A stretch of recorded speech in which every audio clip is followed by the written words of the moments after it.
आप सबको नमस्कार। आज की विस्तृत खबरों में आप सबका स्वागत है। दिल्ली बजट। दिल्ली की मुख्यमंत्री रेखा गुप्ता ने 2025-26 के विकसित दिल्ली बजट के लिए जनता से सुझाव मांगने के लिए एक व्हाट्सएप नंबर और एक ईमेल आईडी लॉन्च की है। बजट 24 से 26 मार्च के बीच पेश किया जाएगा और इसमें भाजपा के चुनावी वादों पर ध्यान केंद्रित किया जाएगा। पीएम मोदी की शेर सफारी। प्रधानमंत्री नरेंद्र मोदी ने विश्व वन्यजीव दिवस पर गुजरात के गिर राष्ट्रीय उद्यान में शेर सफारी का आनंद लिया। ऑनलाइन धोखाधड़ी। दिल्ली में एक व्यक्ति को ऑनलाइन फोन ऑर्डर करने पर साबुन और बिस्किट का पैकेट मिला। रणवीर इलाहाबादिया का पॉडकास्ट। सुप्रीम कोर्ट ने रणवीर इलाहाबादिया को द रणवीर शो को फिर से शुरू करने की अनुमति दी है, लेकिन शालीनता बनाए रखने की शर्त रखी है। आकाश आनंद का निष्कासन। बहुजन आंदोलन कैरियर नहीं बल्कि आत्मसम्मान की लड़ाई है। बीएसपी के सभी पदों से निष्कासन के बाद आकाश आनंद। पिटबुल का हमला। नोएडा के एक डॉग शेल्टर होम में पिटबुल ने एक कर्मचारी पर हमला कर दिया। शहजादी खान को फांसी। विदेश मंत्रालय ने बताया कि यूएई में मौत की सजा का सामना कर रही शहजादी खान को फांसी दे दी गई है। CLAT परिणाम।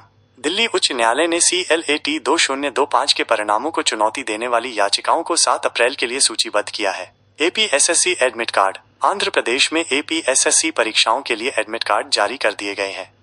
इलेक्ट्रॉनिक्स विनिर्माण। इलेक्ट्रॉनिक्स विनिर्माण के स्थानीयकरण की फिर से वकालत की जा रही है। IIFCL में नियुक्ति। पलाश श्रीवास्तव को 3 साल की अवधि के लिए India infrastructure finance company limited IIFCL में उप प्रबंध निदेशक DMD के पद पर नियुक्त किया गया है। मेट्रो स्टेशनों पर भीड़। हौज खास मेट्रो स्टेशन और अन्य स्टेशनों पर व्यस्त घंटों के दौरान अत्यधिक भीड़ हो रही है, जिससे अराजक स्थिति का खतरा है। NEET UG 2025। राष्ट्रीय परीक्षण एजेंसी 4 मई 2000 नीट UG आयोजित करेगी। 1986 का बैंक घोटाला। 1986 के बैंक घोटाले में 4 दशक बाद सजा सुनाई गई है। 24/7 की याचिका।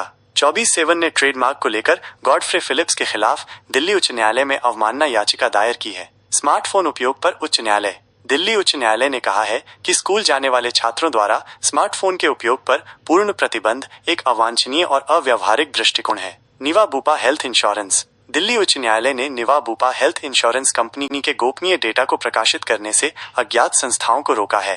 भ्रष्टाचार निवारण अधिनियम। सर्वोच्च न्यायालय ने कहा कि सत्ता के दुरुपयोग का मात्र आरोप भ्रष्टाचार निवारण अधिनियम 1988 PC एक्ट की धारा 20 के अंतर्गत उपधारणा को जन्म नहीं देगा। ISC बोर्ड परीक्षा 2025। ISC कक्षा 12वीं गणित का पेपर जारी हुआ। विदेश मंत्री की मुलाकात। विदेश मंत्री S जयशंकर ने बेल्जियम के विदेश मंत्री मैक्सिम प्रीवोट से मुलाकात की। सुप्रीम कोर्ट की चिंता। सुप्रीम कोर्ट ने ट्रिब्यूनलों द्वारा निजी एजेंसियों से अनुबंध कर्मचारियों को नियुक्त करने पर चिंता जताई। बेहतर सेवा शर्तों का आह्वान है।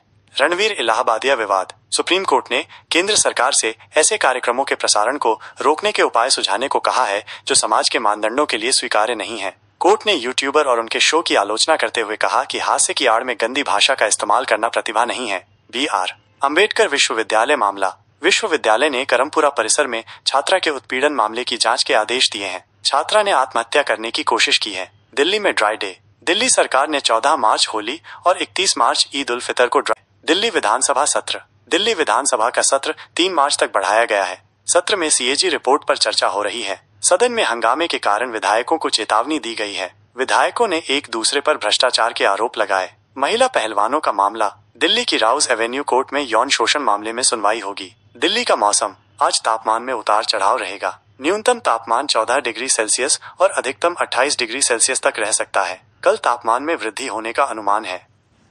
आप सबको फिर मिलेंगे। आप सबका दिन शुभ हो। नमस्कार।